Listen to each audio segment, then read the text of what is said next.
Authors like Zecharia Sitchin have gone to the far ends of the earth looking for clues, painstakingly piecing together enough fragmentary evidence to build a new theory of human evolution. A basic conclusion of my writings has been that those who gave mankind civilization were visitors to Earth from another planet.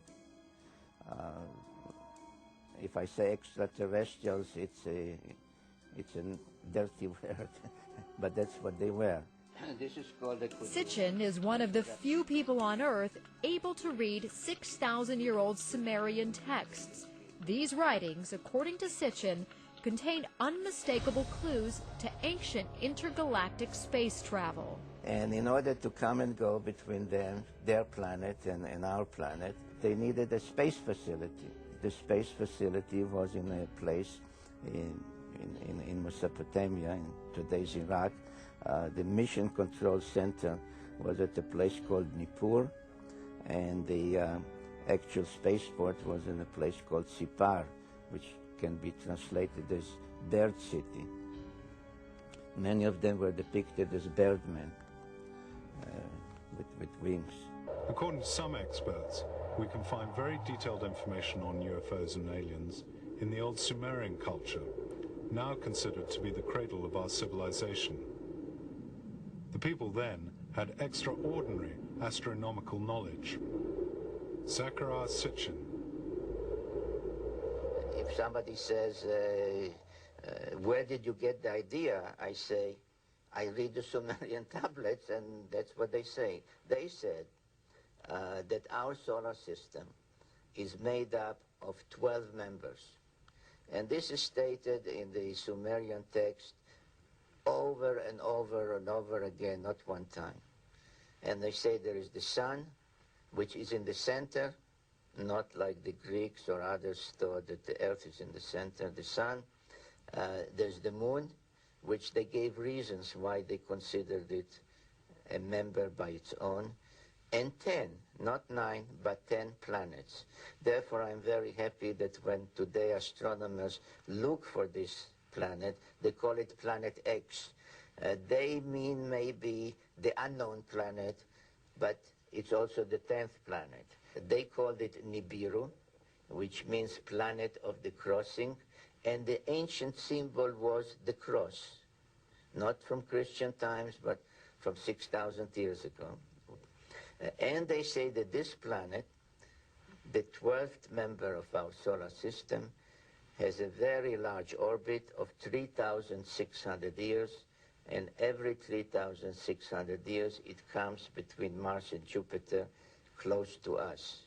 And it is then, they said, that people that look like us, not with little horns or green, people that look like us, started to come between their planet and Earth about 450,000 years ago. Why do they look like us? We look like them.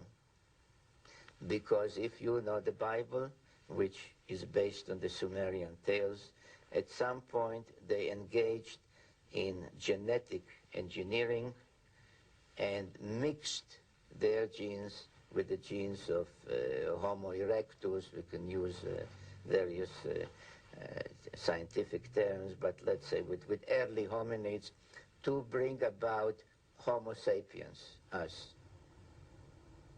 As long as 6,000 years ago, another remarkable civilization evolved. Its people were the Sumerians, who had an extraordinarily advanced culture. Their list of first just almost sounds like a whole list of our whole society. They had the first bicameral Congress, they had the first writing, they had the first school systems, and you just go on and on and on. So you have to ask, well, where did all this come from? And I think that you need to turn to the ancient Sumerians themselves and listen very carefully to what they have to say, because what they have to say, not just in one place, but over and over and over again, is that they were taught civilization by these beings that came from the heavens to the earth. They call them the Anunnaki.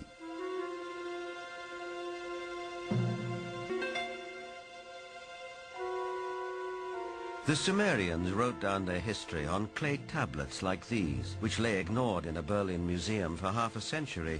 Few people have been able to decipher this ancient language, but one of them is Zecharia Sitchin. The writings and the pictorial evidence left behind by the Sumerians going back 6,000 years speak and depict people who came from another planet called Nibiru, and many of the depictions show them much bigger, at least by a third, perhaps more than the average human being, so they were giants. This Sumerian cylinder seal from a Berlin museum is astonishing for several reasons. First, it depicts our solar system with the sun at the center and the planets arrayed around it, a fact not known to European science till around 300 years ago. It also shows the planet Pluto, which we didn't discover till 1930. And amazingly, there's another planet, which the Sumerians called Nibiru, and believed that it was from where the Anunnaki, or celestial giants, came from. If you look at the three figures depicted here, they all look more or less the same size. But if you bear in mind that this figure of the deity, that he is seated, and you add from the knee to the hip to his size, you will realize that he is about 10 feet tall, a giant, one of those who from heaven to earth came. Looking for signs of extraterrestrial life, astronomers have searched deeper and deeper into the universe. But all along, maybe they should have been looking closer to home. For it's in our own solar system that a mysterious object has recently been detected, near where the Sumerians placed their planet Nibiru, home of the Anunnaki. For the believers, this is convincing evidence that the celestial giants are real.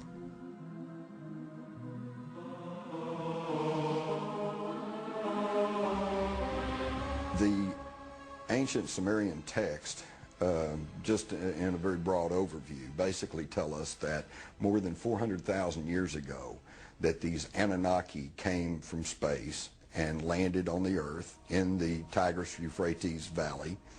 They began to set up a colony that they called Eden. According to Genesis, Eden, or Eden, is where Adam was created from dust and Eve from one of his ribs. Others, however, have a more high-tech version of how human life began. In time, needing manpower, needing workers, jumped the gun on evolution using genetic engineering. And they produced a hybrid which eventually became Cro-Magnon, or modern man. Legend has it that when the Anunnaki came back after several thousand years to see how their genetic handiwork had turned out, they found the Earth females irresistibly attractive. It starts in the Bible. There you can read, in the beginning at Moses, when the sons of the gods saw that the daughter of man were beauty, they took them to wife. Later, out of the body's womb, giants came. So destructive were these titans that the Anunnaki who fathered them decided to destroy them. The apocryphal book of Baruch even tells us how many giants were wiped out. The book of Baruch says, "Then the Lord created the great flood, destroyed all life, which then was on earth, including the 490,000 giants."